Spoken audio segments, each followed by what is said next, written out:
ठीक है, तो आज के टॉपिक का नाम क्या है? Prism, refraction through prism. Heading लगा लो प्रिज्म। हिंदी में भी इसको प्रिज्म कहते हैं और इंग्लिश में भी प्रिज्म।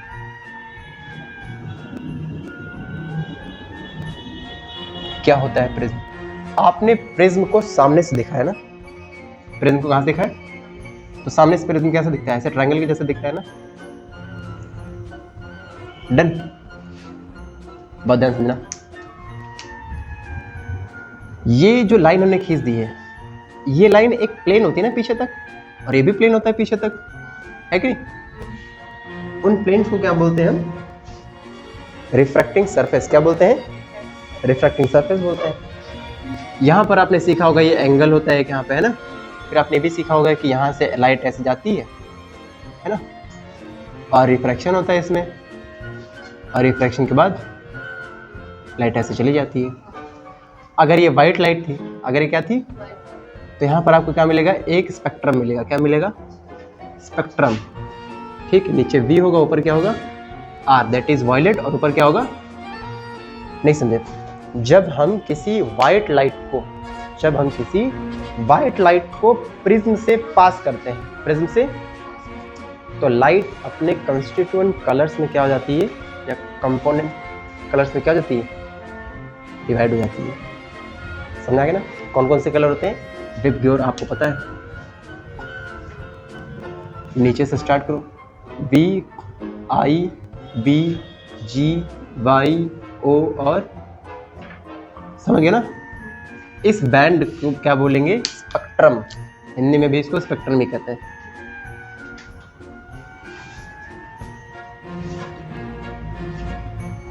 डन। यहां पर सबसे ज्यादा कलर कौन सा डेविएट होता है? वायलेट वाला। इसमें क्या है? Maximum deviation. Maximum deviation. और रेड वाला क्या होता है? मिनिमम डेविएशन, मतलब सबसे कम विचलन होता है इसमें। समझ में आ रही है बात? ठीक है, लौटते हैं अपने पुराने टॉपिक पे। प्रिज्म क्या होता है? अब हमें करना कैसे है? प्रिज्म के बारे में कैसे बताना? तो सबसे पहले लिखेंगे प्रिज्म की डेफिनेशन। सबसे पहले लिखेंगे प्रिज्म की डेफिनेशन। कौन बताएगा प्रिज्म की डेफिनेशन क्या होती है? कोई बता दो, मजा आ जाए। प्रिज्म की डेफिनेशन क्या होती है? A prism is a wedge shaped portion of a transparent refracting medium bounded by two plane faces inclined to each other at a certain angle। ठीक है, नोट्स का लिंक डिस्क्रिप्शन पहुंच जाएगा। ठीक है, तो डेफिनेशन वहां से लिख लीजिएगा। मतलब एक वेज शेप्ड पोर्शन होता है, ठीक है, जो कि तीन प्लेन फेसेस से बाउंड होता है, और एक ट्रांसपेरेंट मीडियम होता है जिसमें से लाइट क्या करती है? पास करती है। कैसा इसका स्ट्रक्चर होता है? इसका स्ट्रक्चर होता है कुछ ऐसा। ये मेरा इसका प्रिज्म का सामने वाला हिस्सा है, और ये उसके पीछे वाला है।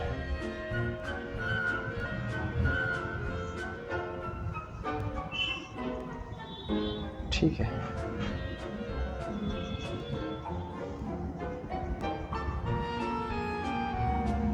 सही बनना है, गंदा गंदा तो नहीं लग रहा है?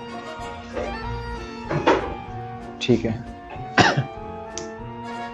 तुम समझ पा रहे हो क्या बनाना चाह रहा हूं? जो हमने डॉट डॉट बना दी, इसका मतलब वो पीछे हमें दिख नहीं रहे। समझ गए? अब आपको क्या क्या दिख रहा होगा इस प्रिज्म में? आपको एक ये सरफेस दिख रही है और एक ये सरफेस दिख रही ना, मतलब कि ऐसे है ना? तो एक ये सरफेस और एक ये सरफेस दिख रही ना? इन सरफेस को बोलते हैं refracting angle, sorry refracting surface. क्या बोलते हैं? किधर बना दूं? नहीं बना देता। देखो, एक ये वाली सरफेस है ना, और एक ये वाली सरफेस, क्या है? Refracting surface. नाम दे दो क्या इसको? नाम दे दो इसका A, B, C, D, E, F। तो यहां पर जब देख रहे हो A, B, F, D, A, B, F, D, and और दूसरी कौन सी? A, C, E, D, है ना? A, C, ये कौन सी सरफेस है? Refracting surface.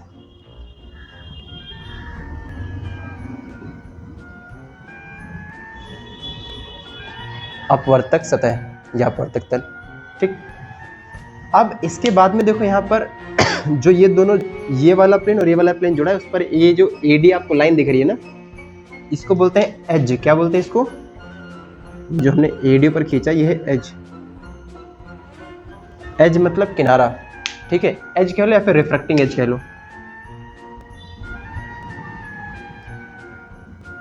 रिफ्रैक्टिंग एज, बात में आई।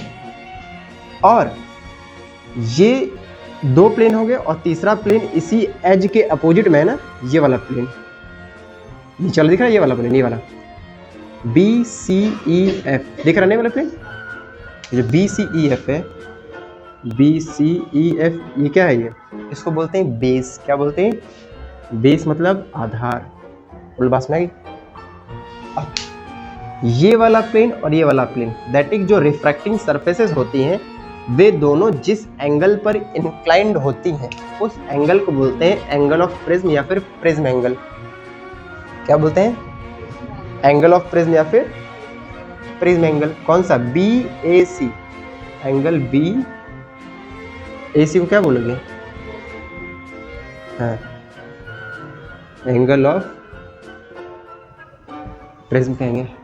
बात समझ आ गई? देन कोई चीज रह गई? हाँ, अगर हम इस रिफ्रैक्टिंग एज के परपेंडिकुलर कोई सेक्शन काट देते हैं कोई, तो जो सेक्शन मिलेगा उसे हम बोलते हैं प्रिंसिपल सेक्शन। क्या बोलते हैं? इसका मतलब जो हमें सामने से दिखता है वो क्या होता है? Principal section. जैसे ये हमें सामने से ट्रायंगल दिख रहा है ना, प्रिंसिपल सेक्शन। ये सामने से ट्रायंगल दिख रहा है, सब क्या है? ये भी क्या है?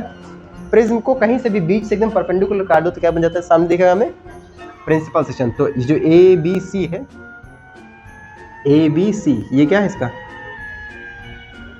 प्रिंसिपल सेक्शन, मुख्य भाग। सभी को बात में आई? नोट्स कैसे बनाएंगे? सबसे पहले डेफिनेशन लिखा हमने प्रिज्म के बारे में।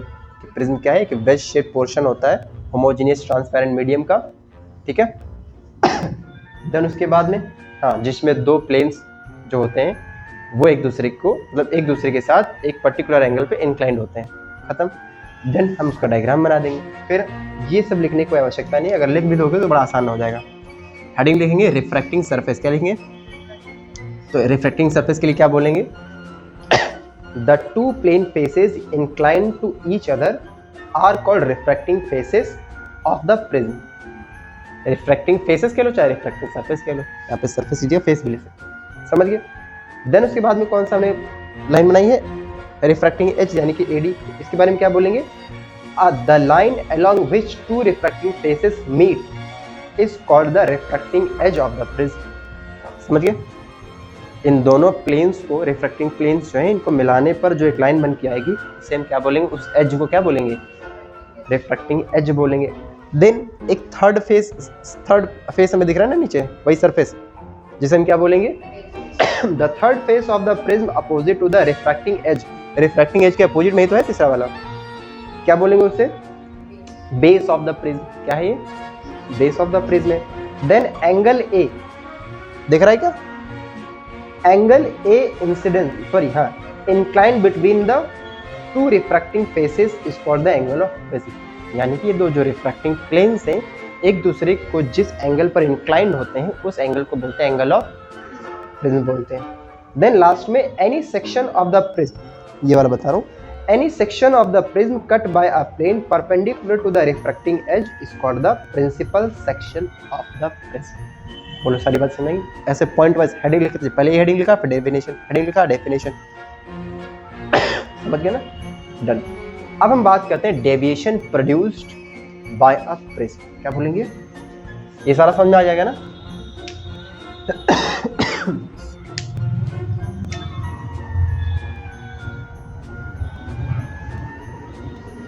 Deviation produced by a prism मतलब प्रिज्म के द्वारा, हाँ, प्रिज्म द्वारा विचलन। कौन विचलित होगा प्रिज्म से? प्रकाश की किरण, रे ऑफ लाइट। बोलो बात समझ गई। जैसे अभी हमने आपको यहाँ पर बताया था ना कि लाइट प्रिज्म में आई तो फिर रिफ्रैक्शन हुआ, फिर यहाँ पर भी एक रिफ्रैक्शन हुआ, समझा गया ना। इसे बोलते हैं डेविएशन। तो डेफिनेशन में क्या लिखेंगे इसके, पहले ध्यान से सुनना क्या लिखेंगे।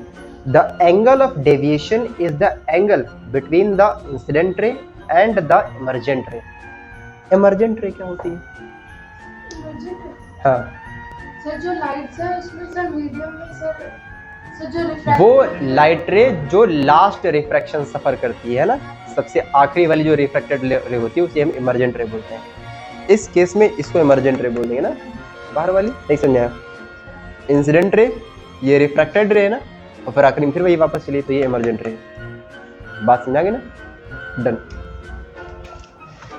ठीक है, गुड। डेफिनेशन समझे क्या लिखा, क्या लिखना है, डेफिनेशन समझिए ना।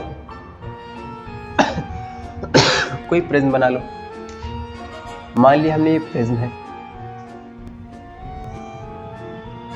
ठीक, ये इसका प्रिज्म एंगल, इसको हमेशा ए से ही डिनोट करेंगे, ठीक है। अब इस प्रिज्म पर इस वाली सरफेस पर, यानी कि इस वाली सरफेस पर हम कोई लाइट रे ऐसे इंसिडेंट करा दिया ऐसे, ठीक, इंसिडेंट रे। अब आपको पता है कि प्रिज्म हमेशा डेंसर होता है, प्रिज्म एक डेंसर मीडियम होता है ना। तो जब ये प्रिज्म है, जब लाइट सरफेस पर इंसिडेंट करेगी तो अवे फ्रॉम नॉर्मल जाएगी कि टुवर्ड्स द नॉर्मल जाएगी, है ना। तो हम यहाँ पर बना लेंगे एक नॉर्मल, बना लिया तो हमें पता चल जाएगा कैसे जाएगी ये, टुवर्ड्स द नॉर्मल। मतलब ये जाना चाहती थी ऐसे, है ना, लेकिन जाएगी कैसे, ऐसे। बोलो बात में आ गई। ये वाला एंगल कितना है भैया, एंगल ऑफ, चलो इसके बाद बताएंगे। अब लाइट यहाँ पर आई ना, जब लाइट इस यहाँ पर आएगी तो यहाँ पर भी रिफ्रैक्शन होगा, मतलब लाइट जाना तो, अच्छा सीधा बना दो इसको, टेढ़ा हो गया है ना।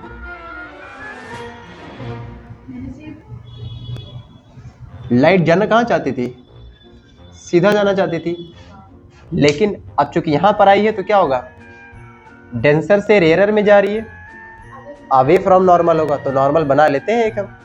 नॉर्मल कैसे बनेगा, यहाँ पर ऐसे बनेगा ना।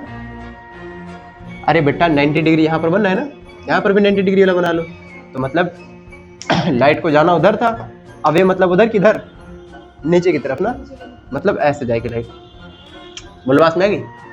इसको बोलते हैं क्या, इंसिडेंट रे। क्या बोलते हैं, इंसिडेंट रे। ये है रिफ्रैक्टेड रे, लिखूंगा नहीं, और ये क्या है, इमर्जेंट रे।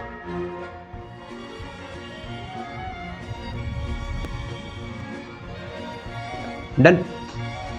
एंगल्स के बारे में समझना जरा। ये एंगल को हम पीछे खींच सकते हैं क्या, ऐसे करके, डन। इसको मिटा रहा हूं ताकि थोड़ा सा क्लियर हो जाए। एक बात बताइए जरा, ये वाले एंगल को क्या बोलते हैं, इंसिडेंट एंगल, आई बोलते हैं ना। यहां से यहां डेविएशन हो गया ना, रिफ्रैक्शन हो गया, तो ये वाला एंगल क्या कहा जाएगा, आर, है ना। हमेशा याद रखिएगा, वैसे इमर्जेंट एंगल को ई से डिनोट करते हैं, लेकिन यहाँ पर हम आई डैश ही बोलेंगे। क्या बोलेंगे, यहाँ पर देखो, जब यहाँ पर लाइट आएगी तो ये वाला एंगल क्या, एंगल ऑफ इंसिडेंस कहा जाएगा, लेकिन चूंकि अंदर वाली को हमने आर बोला है तो इसको हम बोलेंगे आर डैश। क्या बोलेंगे, बोलो बात में आ गई, आर डैश हो गया। अब ये वाले एंगल क्या बोलेंगे, आई डैश। क्या बोलेंगे, आई डैश। इसमें नाम दे दूं, ट्रायंगल का नाम क्या है, क्यू और आर, पी क्यू, ये वाला पॉइंट है आर, और ये है लाइट एस। पी क्यू कोई लाइट रे थी जो कि रिफ्रैक्शन के बाद क्यू आर की तरफ चली जाती है, यहाँ पे रिफ्रैक्शन होता है तो आर एस की ओर चली जाती है, डन। यहाँ पर हमें क्या बताना है, angle of deviation. Angle of deviation मतलब ये वाला हुआ ना एंगल, कुछ बात पल्ले पड़ रही है भाई। लाइट को जाना था सीधे, लेकिन जा किधर है, इधर, मतलब टोटल इतना एंगल डेविएट कर गई ना, नहीं समझ पा रहे हो।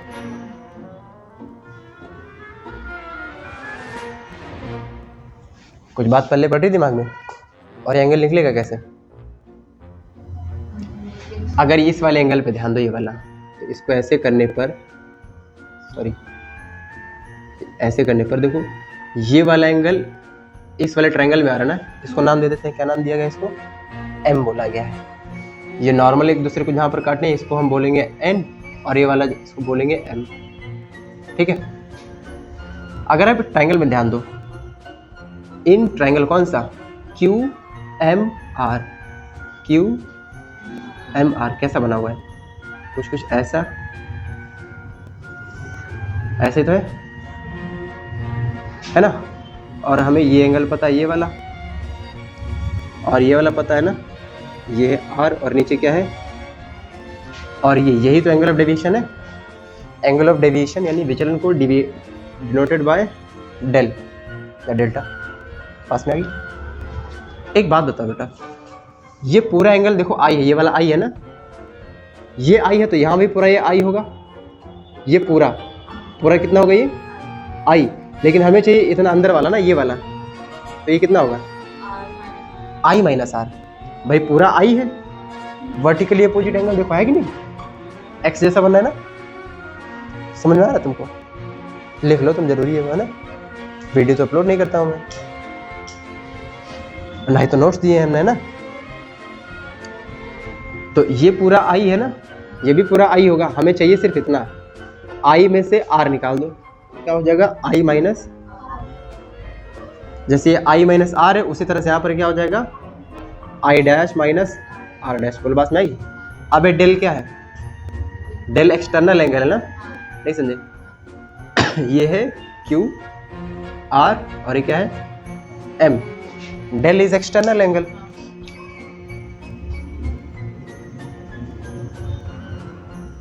बाय एक्सटर्नल एंगल प्रॉपर्टी हम क्या बोलेंगे? Sir del is equal to ये वाला एंगल, मतलब कि I minus plus I dash minus, यही तो बोलोगे। Del is equal to, bracket खोलो, I minus R plus I dash minus I वाला एक साथ ले लो। Del is equal to I plus I dash, यहाँ भी माइनस, यहाँ भी माइनस कॉमन ले लिया, आर प्लस आर डैश हो जाएगा।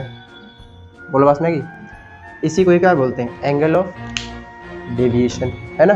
अब एक चीज़ याद रखना, जो आर प्लस आर डैश होता है उसे हम बोलते हैं एंगल ऑफ प्रिज्म। क्या बोलते हैं? यहाँ जो एंगल ऑफ प्रिज्म लिखा है ये क्या होता है? याद रखना इसको, angle A is equal to R plus R dash. ठीक है, तो हो जाएगा हमारा del is equal to I plus I dash minus का ए। समझ पा रहे हो? पक्का? ये हो गया हमारा फॉर्मूला। डन।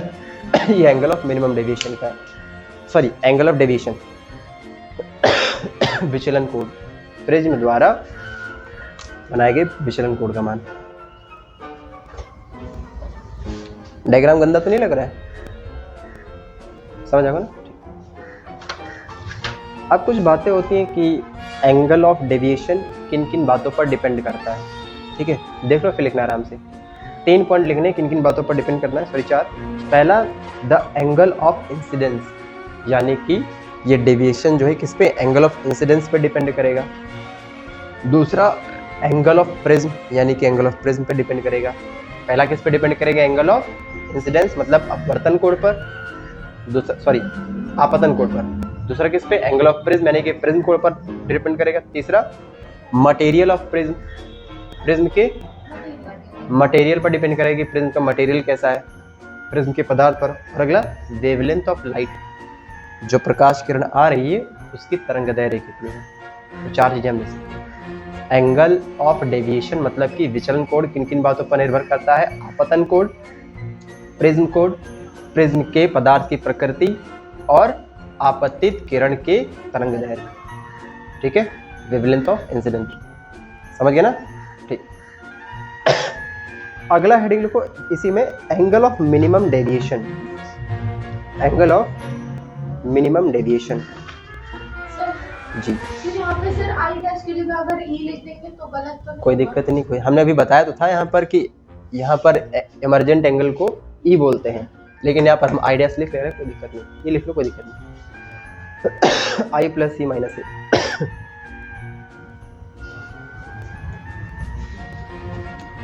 ठीक है, आगे बढ़े। अगला टॉपिक है angle of minimum deviation.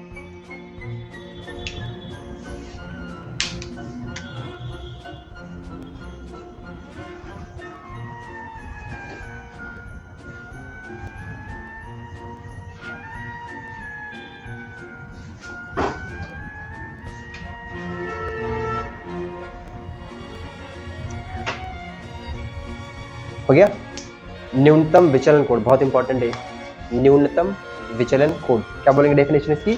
The minimum value of the angle of deviation. The minimum value of angle of deviation. Angle of deviation मतलब डेल्टा, ये इसकी जो मिनिमम सबसे कम वैल्यू होगी, है ना, सफर्ड बाय अ रे on passing through a prism is called angle of minimum deviation.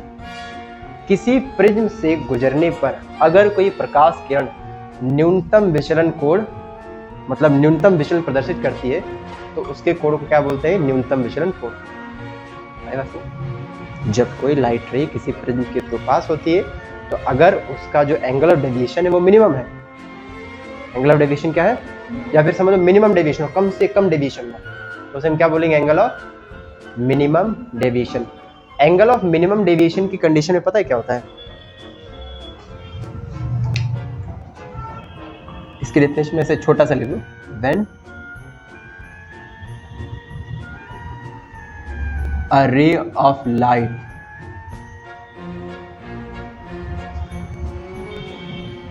Suffers minimum deviation. Minimum deviation, ठीक। मिनिमम डेविएशन के केस में जो एंगल आई होता है वो आई डैश के बराबर हो जाता है। मतलब आई डैश और आई दोनों क्या होते हैं? I dash is equal to I comma R dash किसके बराबर हो जाता है? आर के। और जो डेल होता है क्या? डेल। डेल को क्या बोलते हो? तब डेल एम बोलोगे। क्या बोलोगे? डेल एम बोले तो मिनिमम डेविएशन, न्यूनतम विचलन। हमारे पास ये फॉर्मूला है ना, कौन सा? ये वाला है ना। क्या हो जाएगा ये? देखो, अगर हम यहां से जाना चाहें, हमारे पास दो तरीके हैं ना। Since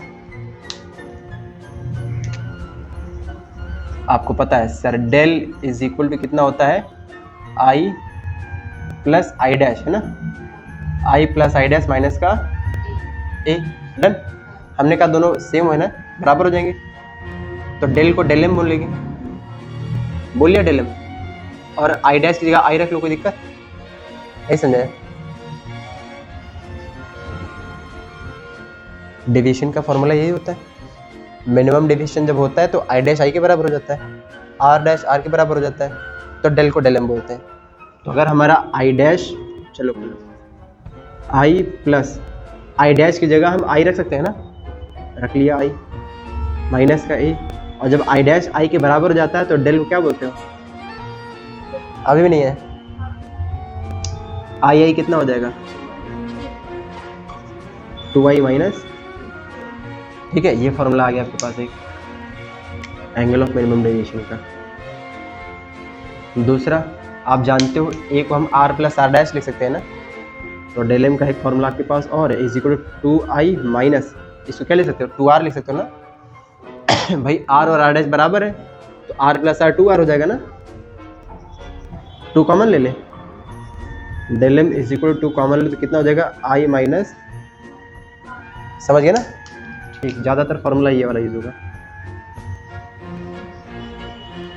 done. किसी को कोई परेशानी नहीं? अब एक छोटा सा डेरिवेशन टाइप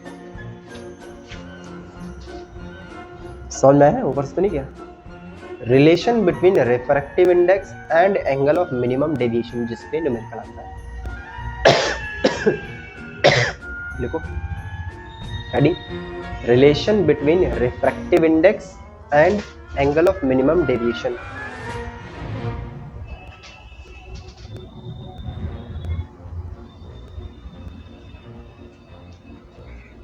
प्रिज्म के अपवर्तनांक और न्यूनतम विचलन कोण के बीच संबंध।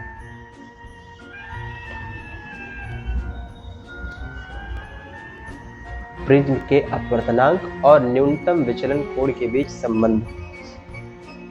इसको मिटा दो, ये वाला। ना समझ में आओ वीडियो रिपीट करके देख लेना, फिर भी ना है तो पूछ लेना।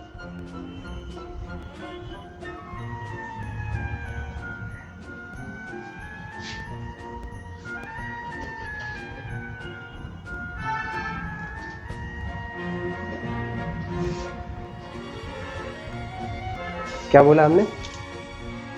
Relation between refractive index and angle of minimum deviation ना।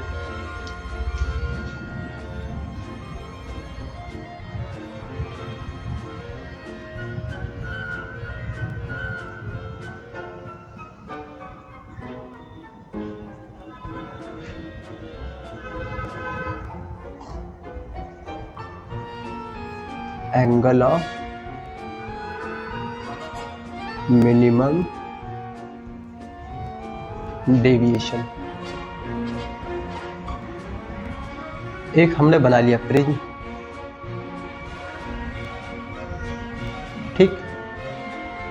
ये है हमारा प्रिज्म एंगल ए, डन। वही एंगल, वही वाला फिर से डायग्राम बनेगा। ये हमारी कौन सी रे है? आपतित किरण, यानी कि इंसिडेंट रे। रिफ्रैक्शन के बाद इधर आई, इसके पैरेलल हो जाएगी, है ना। देन ऐसे चली जाएगी, है ना, इमर्जेंट रे, डन। मान लेते हैं इसका रिफ्रैक्टिव इंडेक्स कितना है? म्यू। मान लेते हैं प्रिज्म जिस मटेरियल से बना हुआ था उस मटेरियल का रिफ्रैक्टिव इंडेक्स कितना था? म्यू था। बोलो, बात समझ आ गई? अब एक बात बताओ जरा, इंसिडेंट एंगल, रिफ्रैक्टिव एंगल और रिफ्रैक्टिव इंडेक्स का रिलेशन बताने वाला इक्वेशन क्या होता है? किसने एस्टेब्लिश किया था रिलेशन इनका?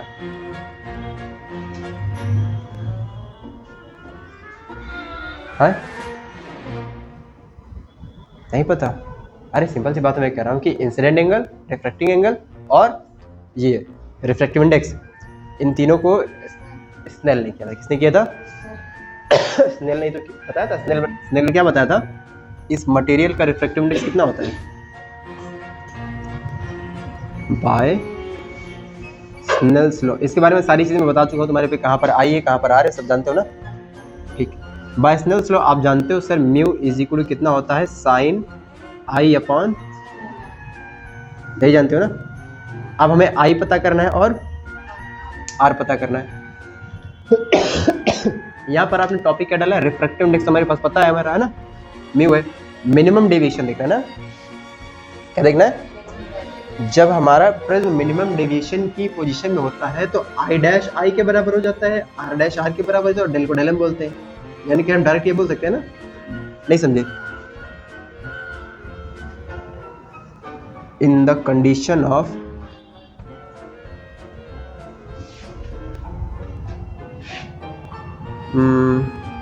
लिख लो, फॉर मिनिमम डेविएशन। हमको आई और आर पता करना है ना।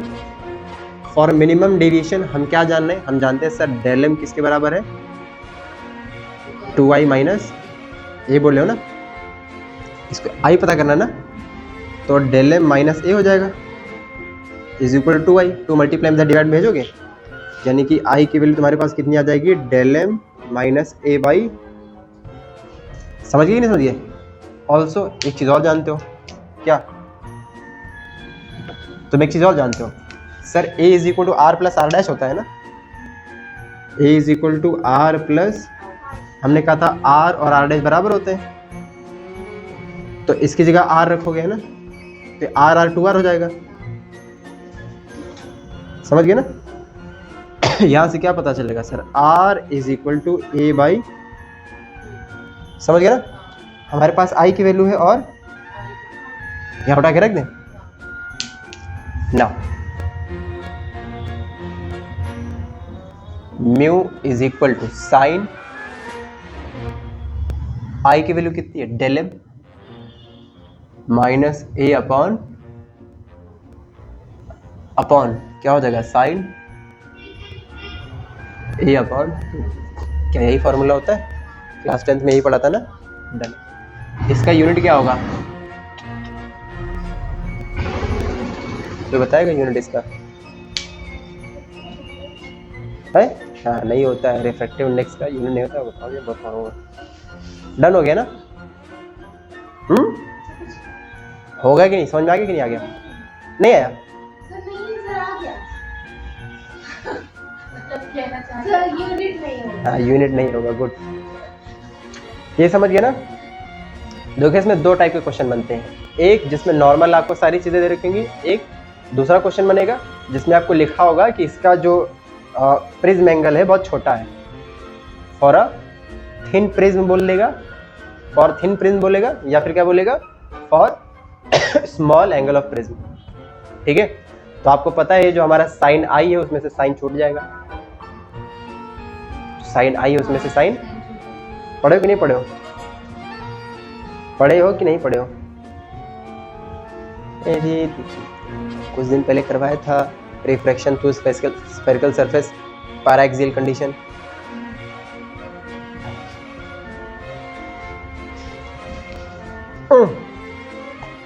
न्यूमेरिकल जब भी करना है इसके बहुत ध्यान से करना, क्योंकि खेल हो जाता है फिर वहां पे। अगर क्वेश्चन में लिख के आ जाए फॉर थिन प्रिज्म, है ना, पतला प्रिज्म है, या लिख के आ जाए for small angle of prism, है ना, जब स्मॉल एंगल ऑफ प्रिज्म होगा गाइज यू नो म्यू बराबर कितना दे रखा है, साइन आई अपॉन, तो तुम जानते हो जब बहुत स्मॉल एंगल होता है क्या होता है, तो ये साइन वाला हट जाएगा, खाली हो जाएगा आई अपॉन, और यहां से हमें आई निकालना होगा ना, आई बराबर म्यू आर हो जाएगा, आई इज इक्वल टू, हो जाएगा नहीं हो जाएगा, एक जैसा लग रहा है दोनों ना, म्यू आर, है ना। और सिमिलरली जैसे अगर आई बराबर म्यू आर है तो आई डैश बराबर म्यू, बुझे पक्का। और अभी हमने एक फॉर्मूला किया था थोड़ी देर पहले, क्या किया था, since do you know, since del is equal to, क्या किया था, del is equal to I plus I dash, है ना, माइनस आर प्लस, यही किया था ना, पक्का। आप सबकी वैल्यू डाल दें यहाँ पे, del is equal I, I dash की value I mu R, mu R, अच्छा अच्छा अच्छा डैश हो गया, ठीक है, आर प्लस ये क्या हो जाएगा, आर, अरे पगला गए क्या, अरे इसमें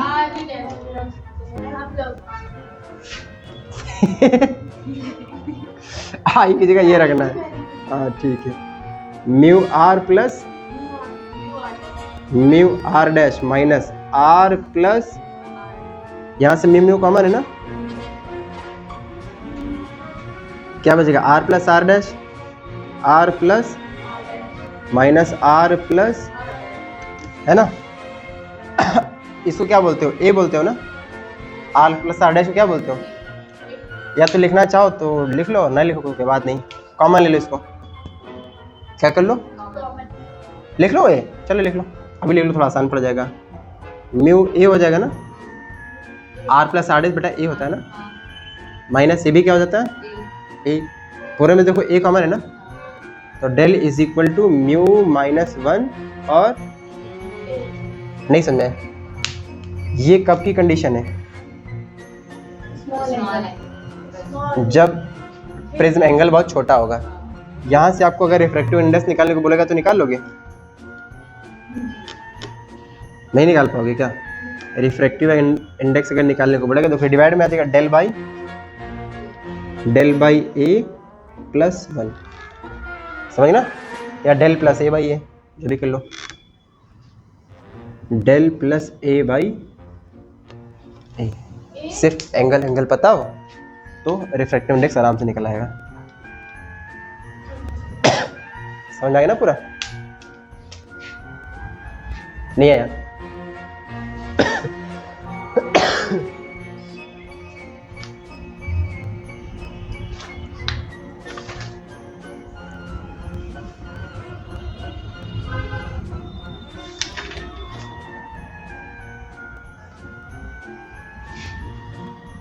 नहीं आया क्या? बस सोच रही हूँ, ना आया तो पूछ लो एक बार और बता दूंगा।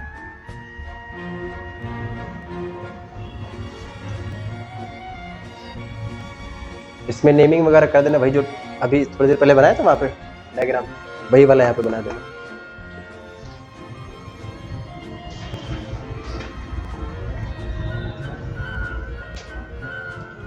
अगले टॉपिक की ओर बढ़े। फिर से बता रहा हूँ, चीज़ों को याद रखना, जो नॉर्मल लेंस के लिए फॉर्मूला वो वाला लगेगा, और जब थिन प्रिज्म बोलेगा या फिर स्मॉल एंगल ऑफ प्रिज्म बोलेगा तब ये वाला फॉर्मूला लगेगा डेल निकालने के लिए, ठीक है। ऐसा नहीं कि उससे निकालोगे तो आंसर नहीं आएगा, आंसर मिसमैच करेगा बहुत थोड़ा सा, क्योंकि रिफ्रैक्टिव इंडेक्स तो वही है ना, रिफ्रैक्टिव इंडेक्स तो वही रहेगा, बस एंगल की वजह से थोड़ा सा वेरी कर जाएगा।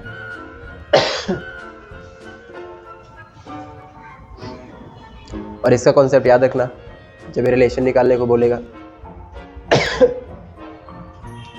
कि sine I by sine R होता है, हमें आई पता करना होगा और आर पता करना होगा। आई कहाँ से निकालेंगे? यहाँ से। कौन सी कंडीशन से? एंगल ऑफ मिनिमम डेविएशन से। अरे तुम्हें पता ही, जब मिनिमम डेविएशन होता है तो आर डैश और आर बराबर होता है। ठीक,